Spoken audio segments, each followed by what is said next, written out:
Hello and welcome to another vlog.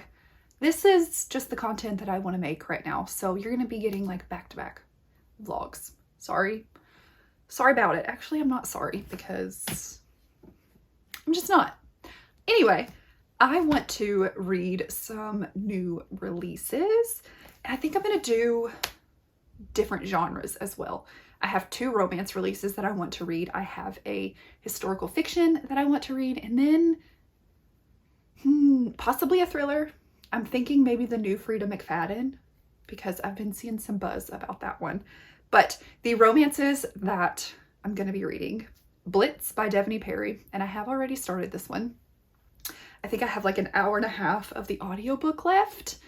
And then Swift and Saddled by Lila Sage. This is a pretty short book. Yeah, nope, that's Lost and Lassoed. So this book is 285 pages. So this, I could probably read this in a day, but I'm really excited. I think this one's going to be really cute, have some really good banter. At least that's what I'm hoping. And then the historical fiction that I want to read is The Women by Kristen Hanna. I have only read one other Kristen Hanna book, and that was The Nightingale. I love that book. I love that book. This is her newest release, and this is about, I believe, the women, obviously, American military nurses who served in a war, the Vietnam War. So this one sounds really good, and I have been hearing a lot of really good things about this book. So yeah, we're gonna have hopefully a fun time reading these books, new releases, give you my thoughts. So here we go.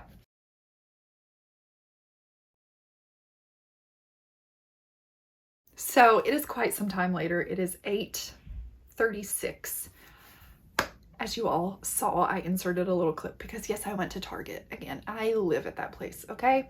So I figured I'd do a little Target haul and also give you an update on Blitz because, like I said earlier, I don't even know how far the way through. I think I know I have 100. What are you saying? I have an hour and 30 minutes left of the audiobook. So before I get too far into that one, I do want to update you. But first, let's do a Target haul, okay? So I didn't get really anything exciting. I did get a book that I plan on reading for this vlog. I got The Teacher by Frida McFadden. We're going to see. I've heard that this one is a wild ride. I hear that the ending is going to be very kind of polarizing. You're either going to love it or you're going to hate it.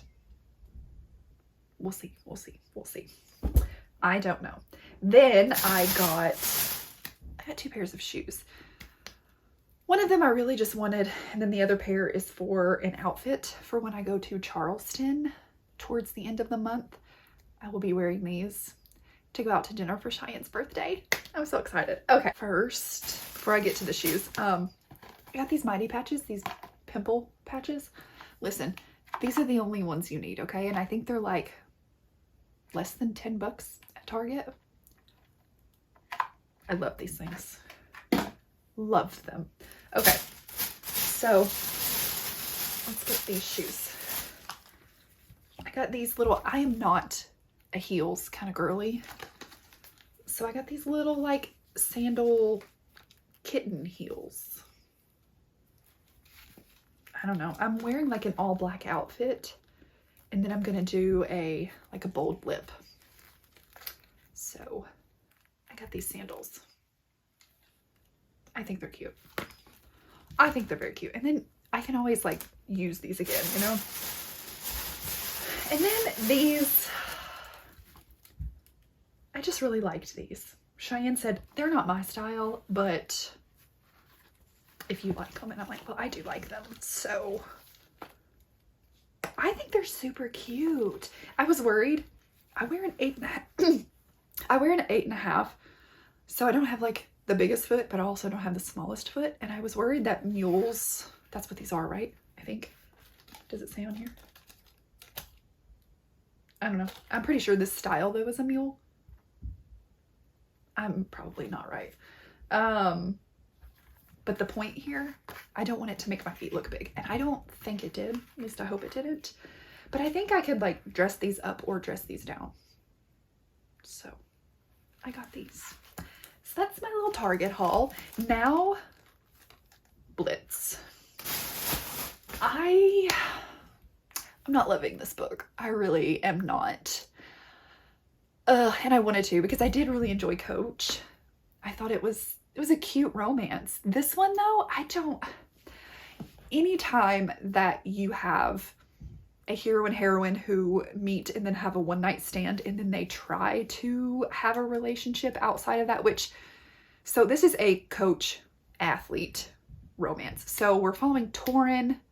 That's his name, right? Torin? Yeah. Coach, he's like I think assistant football coach to the something Wildcats. That's what they're called, right? Does it say in here? Treasure State Wildcats. Yes, I knew it was something like that. So he is the assistant coach. And this is taking place like simultaneously with Coach. So that's kind of cool. But he's the assistant coach and every year he throws a big 4th of July party. And he sees this girl who is in his yard barefoot. He's immediately like, who is she? I want to get to know her. But people keep intercepting him on his way to her, telling him like, thank you for the invite. Where's the beer? Like, just, he never makes it to her and then she's gone. Well, he thinks she's gone, but she's actually stayed to help him clean up. And then he invites her inside and they, do the deed apparently like 5 times or something crazy like that in a night. And they don't ask ages. They don't ask like anything. They exchange names and she leaves her phone number. So our heroine is Jensen. And Jensen is, he immediately is like, there's just something different about her. And then he realizes how she spells her name, which is Jessyn. And he literally says, of course she would spell it like a unique way or something like that. I'm like,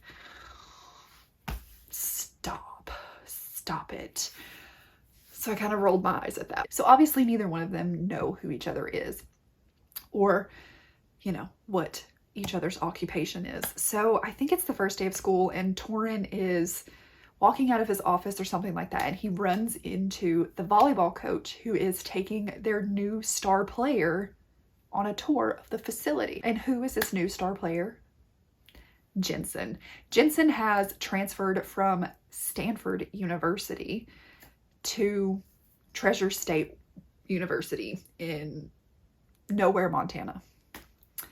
And at this point, we know that Jensen is hiding something. We know that she had a very bad relationship at her last school. She wants nothing to do with him. She, I feel like, also has sort of been hurt by friends because she wants really nothing to do with even her teammates. So that's kind of weird, but she is roommates with 2 of her teammates. So she ends up being Torin's neighbor as well.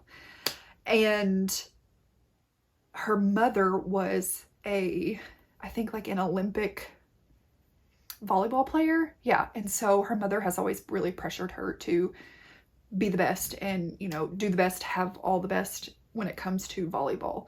And she doesn't know if that's her dream anymore or if it's her mother pressuring her. So there's just a lot going on with her and a lot that I still don't know. And then you have Torin is very sweet. He's 33. She's 21. She's a pretty big age gap there. But Torin's aunt, yes, so his uncle actually died. So he helps his aunt out a lot because she has, I think it's 3 boys and she like runs a farm. She just needs a lot of help. And so Torin very often goes over and helps her after, a long day of work. He goes and does whatever she needs, whatever the boys need. He's also kind of, I don't want to say like a father figure to them because he doesn't want to replace their dad or anything like that. He just wants to be there, I guess, as like a male presence and someone to help them. And so I do really enjoy that about him. But like I was saying at the beginning of this clip, I've rambled a lot. when a book is set up like this, where you have them and they've already hooked up without really knowing each other, I feel like a lot of times those are very lust forward. So they're always thinking about that night and thinking about their bodies and just the things that they did. And also we're getting little snippets of this party throughout the book, like the night that they spent together at this party. And I would almost have rather like us gone through the party with them and then get to the rest of the book. There are some kind of cute things in here. So Torin's mom actually passed away, and something that she really loved to do was watch like 80s and 90s movies. And so he has a whole collection of older movies, and he has been letting Jensen watch all of these. So they've kind of bonded over that as well. But again, I'm just not feeling anything towards their relationship. It feels very lust forward, lust driven right now. And I just don't know. I don't know about it. I'm hoping that it'll turn out good, but at this point, it's looking like this is probably going to be a 3-star. But yeah, I'm going to get in the bath. I want to take a bubble bath. So I don't know if I'm going to continue listening to this or if I want to start reading Swift and Saddled. I don't know. We'll see. But I will update you guys tomorrow if I have an update. I'll see you when I see you. Hello. So I am on my way to the gym. I tried to film this update probably 3 times earlier and kept being interrupted, and then I was so just, I wouldn't even say like flustered. I just felt like I couldn't get a word out. I was just staring at the screen like, what do you say? What are words? I don't know. Anyway, I finished Blitz by Devney Perry last night, and just as I suspected, this is a 3-star read. I really wanted to like this book. I really did. But there are a few things that just really didn't work for me. So the whole forbidden aspect of this felt really flimsy to me, because they do end up getting caught, but there is no repercussions in the slightest. Neither one of them have to like give up anything for each other. You know, no jobs were lost, no volleyball positions were taken away. They just were happy. And then that's a whole other thing too. I had mentioned that there's definitely something that Jensen had been keeping. You know, there was a reason why she moved to Montana and left Stanford. We find that out in one chapter basically, and she tells Torin and her roommates at like the same time, which was just really, I don't know, it felt like a little out of character for her, because she was very guarded with her friends before. Okay. Somebody just got into their car. She was very guarded with her friends before that incident, so it just felt really weird. And then, like I said, there was no repercussions for them being together. Everything was solved so well. And then the book just ended. I was like, okay. That's okay, cool. So yeah, didn't love that one at all. It's like a low 3-star. You have 3 stars that you would recommend because maybe it just wasn't for you, and that's why you gave it a 3-star. Like other people might like it. This is a low end 3-star. I wouldn't recommend it. I don't know that I wouldn't. I don't know. I was just watching Carrie's Instagram story today, and she was saying how she really liked it. So people are liking it. The reviews are good. I just didn't love it. And then I had mentioned last night that I was gonna start sorry, I'm so distracted. There's like people in their cars all around me. I feel really weird. My eyes get real shifty when I get anxious and nervous. I find it hard to like look in one spot. So even though I have no reason to be anxious or nervous, I'm just like, whatever, I'm a weirdo. I said last night I was gonna start Swift and Saddled. I did not. I started The Women. And you all, if that's not a 5-star read for me, I will be shocked as hell, because I am loving that book. I'm already halfway through it. I do not want to put it down. It is so good, but it's like so hard to read. So you're following Frankie, and at the beginning of the book, we meet Frankie and her family as they are sending off her brother to the Vietnam War. And I wouldn't consider this a spoiler because it happens within the first chapter. They find out her brother dies, and Frankie decides that, are you staring at me? Are you looking at me?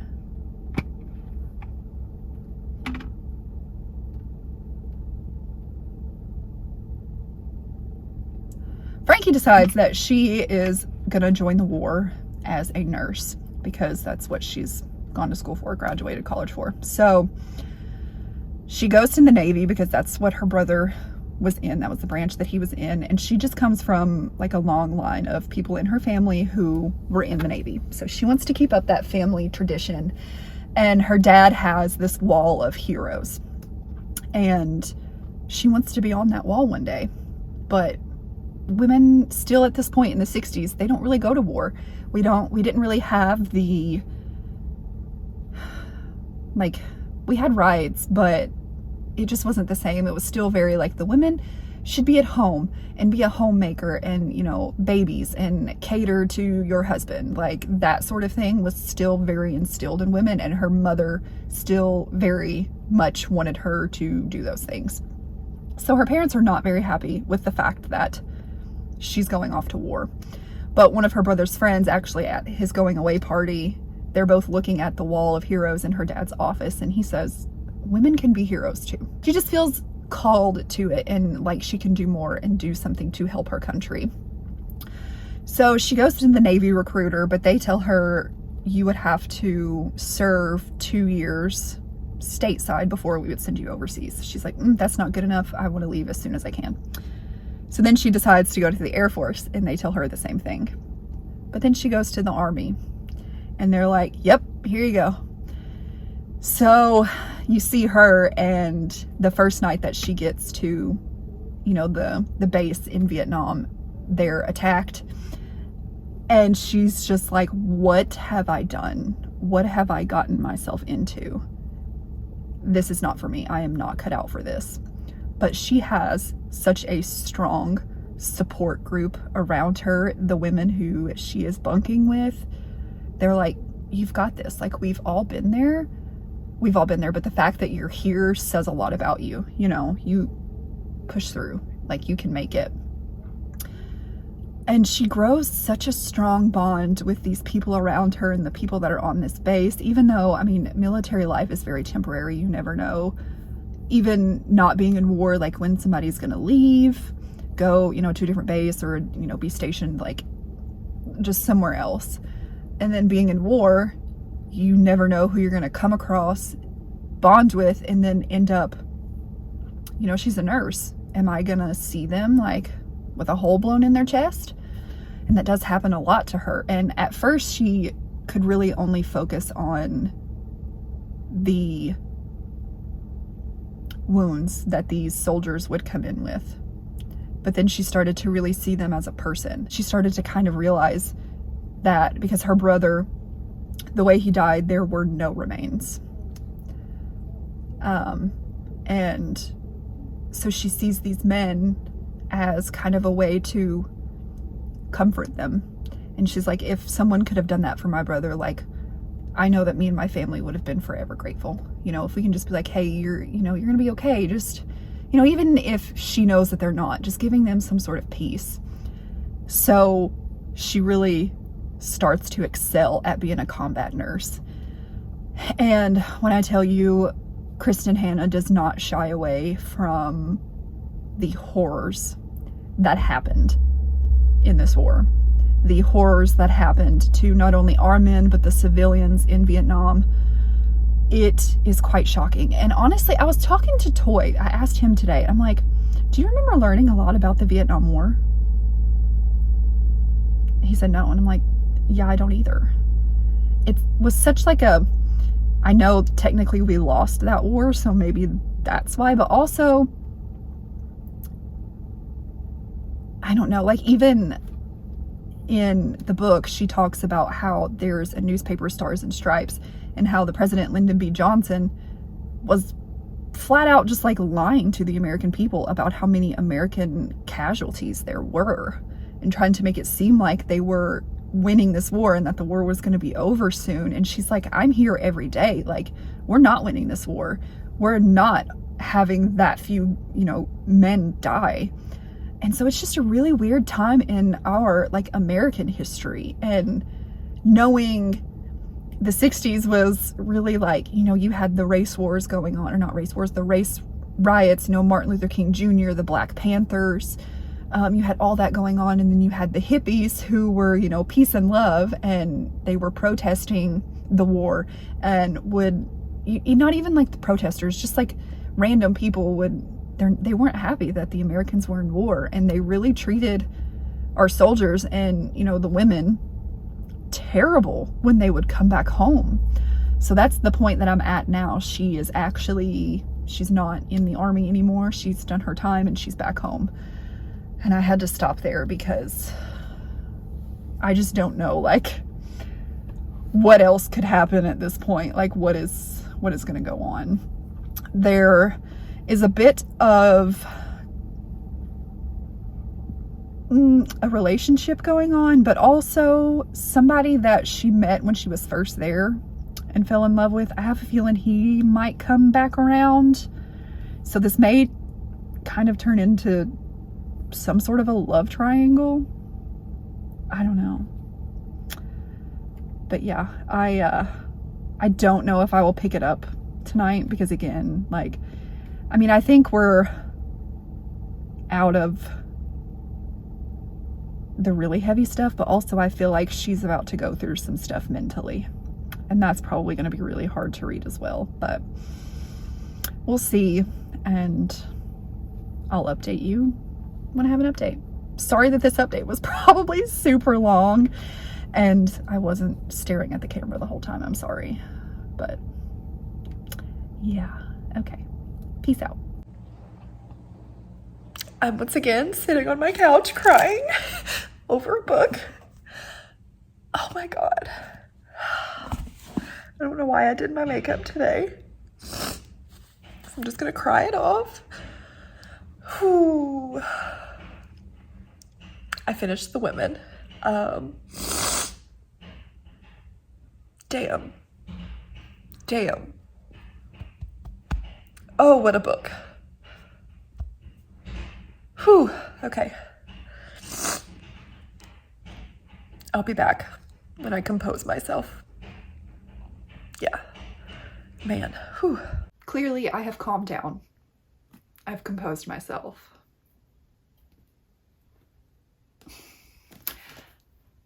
I don't have adequate words to describe this book. Nothing that I say about this book will do it justice. Truly will not. This was such a powerful, impactful book. Frankie's journey was so real and raw, and seeing how she was treated, and not just her, but the men who served in the Vietnam War, they weren't treated properly. You know, they were fighting in a war. They were drafted in a war that most of them did not want to be fighting in, and then to come home and have their home and their people who should be supporting them the most, not doing that was, oh my gosh.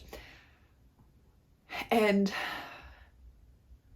Frankie's struggles in here, not just with PTSD after she comes back from the war, but then that leads to drug addiction and just a host of things that she goes through in here. This is not a light, easy read at all. She does come out on top, but she really has to work to get there, and she really has to rely heavily on her friends in the beginning. When she's first going through these things, she has to rely on her friends, and then, you know, she has different love interests, and she relies on them and the love and the way that they make her feel. But then she comes to this realization, like, I have to do this on my own. No one can help me through this. It's got to be me. But I still loved the friendships, the bonds that she created in here, and then her family coming around to being proud of her, and her mother telling her that she's proud of her. Oh, that moment. Because when she got back, her parents just wanted to sweep it under the rug. They did not want their peers to know that their daughter had went to serve in the war, because no one did that. Women didn't do that then. And here you have Frankie, who risked her life and saved countless lives. But she's supposed to be ashamed of that. Her family's ashamed of that. And then America is going to spit in her face because of that. So she's dealing with a lot, you know, just a lot. And if I had to gripe about one thing in here, it would be the romantic relationships. There are a few during her time as a nurse while she is serving. The men, there's already a sort of stigma around military men and them not being faithful to their wives. So I didn't completely love that, but I'm still giving this book 5 stars. And I know that, you know, infidelity isn't justified at any point, but I tried to sort of let go of that and know that this was a different time, and they were literally in war. They were getting bombed and shot at, and nobody knew if they were going to make it until tomorrow. So it was just a weird feeling for me to sort of be like, okay, you know, they're seeking comfort. They want just something that they can just make them feel good and escape the, you know, the world they're living in right now, and escape the reality for a little bit. So yeah, but like I said, damn, what a book. What a book. And now I've already started Swift and Saddled. I started it last night because I needed a break from the women. But now I'm like, how do I go to this yeehaw cowboy romance? How do I do it? I feel like I'm setting this book up for failure after reading something so powerful. And I know that these are two wholly different genres, and I should not compare them to one another, and I'm not going to do that. But once you read something that just like is going to sit with you for such a long time, and then to go to something like this, it's like, what? Cookie?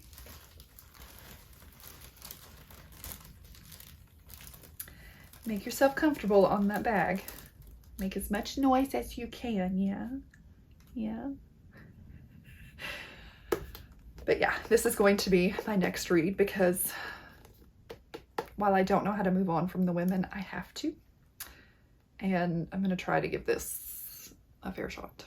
So I don't really want to update you right now because I'm quite hungry and I want to eat dinner, but I'll be back maybe later tonight or in the morning with some thoughts on this. I might even be able to finish it. I'm on chapter 15, page 121. So we'll see.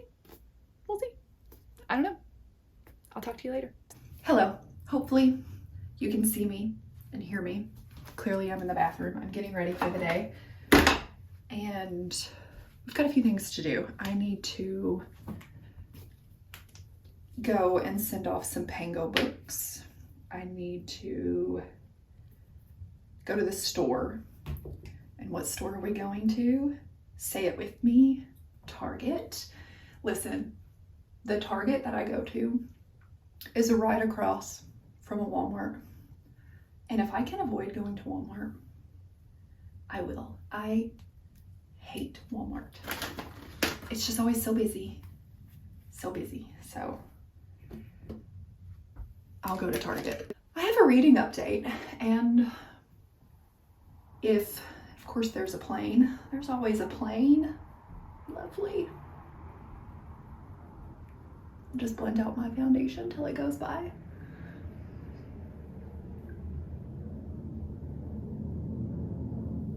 Okay. Reading update.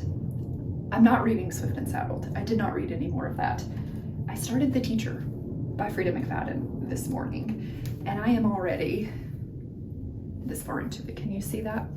The audiobook was available, and I believe I'm like 54% in, I think is what the audiobook said. Now we are following Eve, who is a high school math teacher. Eve is married to Nathan, or Nate is what he goes by. Nate is also a high school English teacher, and they have been married for a little bit, but not happily. You find out pretty early on that Eve is cheating on her husband. She's cheating on him. And at school, the students really like Nate. Also, you know, he's hot and he reads poetry, so all the girls have a crush on him. Eve is like the complete opposite. They don't like her. She's seen as a bitch. She's mean to her students. So there's that. And then we meet Addie, who is a high school student. I think she is, do we know what grade she's in? I know she's not a senior. She's either a sophomore or a junior. Addie, the last school year, got into some trouble with a teacher. And it wasn't, they weren't in a relationship, but people were worried that their relationship, because they were spending so much time together. So Addie's father died, and she had just been going through a lot. And so an older teacher, who was also Eve's mentor, was just kind of taking her under his wing and really helping her out and being a supportive person to her, a supportive adult. But people thought that their relationship was getting to an inappropriate place. So he ended up quitting his job. He can't find another job, and Eve is mad that her mentor is gone, and she's mad at Addie, and she's sort of taking things out on Addie, even though Addie never said anything to the teacher, never said anything appropriate happened in their relationship, anything inappropriate happened in their relationship. So Eve is she's just a little angry with life. She also has a shoe addiction, like a shoe shopping addiction. She buys very expensive shoes. This is the tinted moisturizer that I'm using. I've been loving this. NARS Pure Radiant Tinted Moisturizer. Love it. And I'm gonna do concealer. This is the House Labs concealer. I use this under my eyes.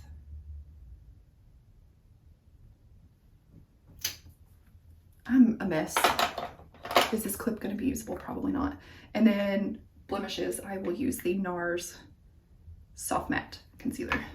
And this looks like it's not my color, but it is. So I put this over any blemishes and let it sit while I do my eyebrows. And then I blend it in. Okay, where was I at? See, this is why I can't do things and update, because I forget where I'm at. Okay, so Addie does not have any friends at school. None. And there was one guy who she used to be friends with in elementary school and middle school, but now even he has sort of turned his back on her. She's getting I was about to say a bit bullied, but she's getting bullied at school pretty bad. And things are just not going well for Addie. Addie also has Nate as her English teacher this year. And I have predictions about this book. I have some predictions. When I first started this, I'm like, okay, I had thought one way, but now that I've gotten deeper into the book, I've got predictions. Obviously, I can't tell you those predictions because this is a thriller and I don't want to spoil anything. So far I'm really liking this though. The writing, Frida McFadden, her writing is just super easy to get into. So I'm flying through this book. Might finish it tonight. We'll see. I did want to do a romance book in between the other non-romance books, but that's okay. That's okay. We'll save Swift and Saddled for last since I am reading that one physically. And I'm honestly just kind of not in the mood for it right now. I don't know. So yeah, that's my update. I don't know if any of that made any sense. I'm burning up. I don't know. I feel like once you hit your 30s, like things just go haywire. My skin went haywire. Now I'm getting hot flashes, and I don't get hot flashes. Like I am always cold. But whew, let me tell you, when it's probably like 2 weeks out from my period, I'm hot. It's not normal. Getting old sucks.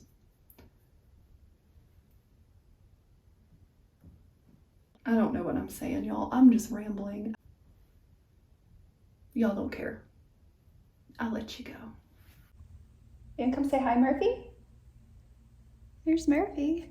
I'm about to do some laundry, that's why this is here. I gotta fold some laundry, so I figured I would update you all while I'm sitting here. I just got back from the gym, so if I'm looking extra bright and shiny, that's why. Both cats are staring at me like, who are you talking to, Mom? Cookie's over here like, excuse me. Hi, sweetheart. Hi. Okay, I finished The Teacher yesterday. I really enjoyed this. I'm giving it 4 stars. This was super entertaining, and some of my predictions were correct, but like the big ones, not at all. And the end, my jaw dropped. I was like, you've got to be kidding me. I didn't see that coming whatsoever. So after like there's one twist and then you're like, okay. And then the twist at the very, very end, no. So 4 stars for this. I think when people say popcorn thriller, this is exactly what they're talking about. Frida McFadden is popcorn thrillers. So easy to get into, so easy to finish. Just, she's gonna throw stuff at you, and like, is it gonna be the most believable thing? Probably not, but like, sometimes that's what I like in a thriller. I don't need to, like, for everything to be practical. Shock me. That's what this was. Maybe that's just what I needed at the moment, but I really enjoyed this. I had a really good time. Still have not read any more of Swift and Saddled. I will eventually make it through this book. I promise. I apologize for that last clip being like, I just cut you off. I got interrupted and then got distracted with dinner and folding laundry and all the things. So I did get to finish Swift and Saddled. I keep wanting to call this Done and Dusted. This is Swift and Saddled. Okay. This is a 2-star read for me. I did not want to do that. I really did not want to do that. This just didn't work. And I found a lot of the same things that happened in Done and Dusted, where it tried to be deeper than it was, but it never fully explained everything. Everything was just very surface level. Nothing was, 2-dimensional at all. And that definitely happened in here. We have Ada, who went through this like horrible marriage and horrible divorce, but we never got much into that. And that's supposed to be like a big part of her character and a big part of why she is the way that she is and the way that she is with Wes. She just doesn't want to be in a relationship right now, you know? She's supposed to be this black cat, like, I don't need a man. But we never delved into that. We never got to see that. And then Wes is supposed to struggle with depression, and he talks about it a little bit, but we never get to see him go through it. He talks about how it affects him and affects his life, but we never see him battling that, never see him going through that. It's all show or tell and no showing, none at all. And then the romance was just far too like insta love. Okay, so I actually, naughty me, I dog-eared some pages in here that I wanted to talk about a quote, okay? This is 99 pages in. I think they have known each other for possibly a week at this point. I mean, 2 weeks would be a stretch. 2 weeks would be a stretch. And he says, this is Wes saying this to Ada. I see you, Ada. I always see you, even when you won't look at me. You don't see her. You don't even know her. And then I forget. I have another one here. Oh, okay. I don't know if this one is as good, but this is 145 pages in. And she had rode in his truck or something, and he says, why do you always smell so effing good?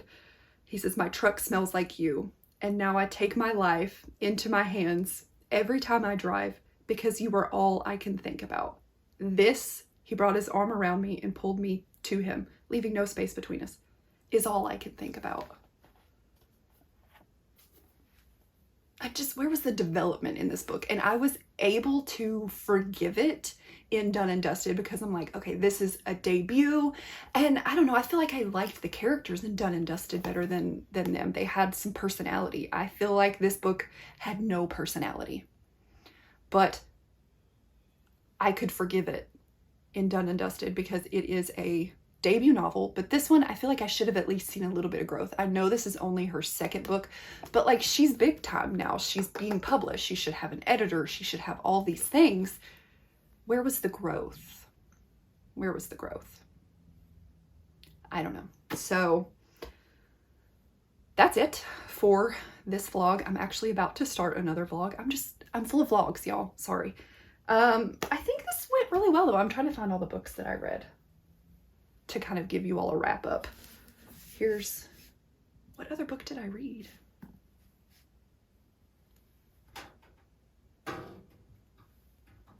Am I missing a book?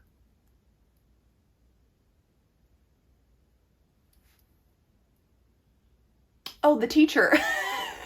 Y'all, I'm an idiot. It's in there. I'm not grabbing it. So we have Blitz that I gave 3 stars. We have The Women that I gave 5 stars. This is, God, if you like historical fiction, please pick this up. Pick this up.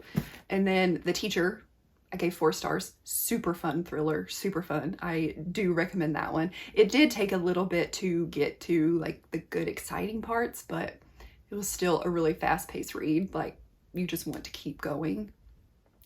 And then 2 stars. So some hits, some misses, that's okay. But thank you guys for watching. If you have made it to this point in the video and you'd like to let me know, leave me a, what emoji do we want? What emoji?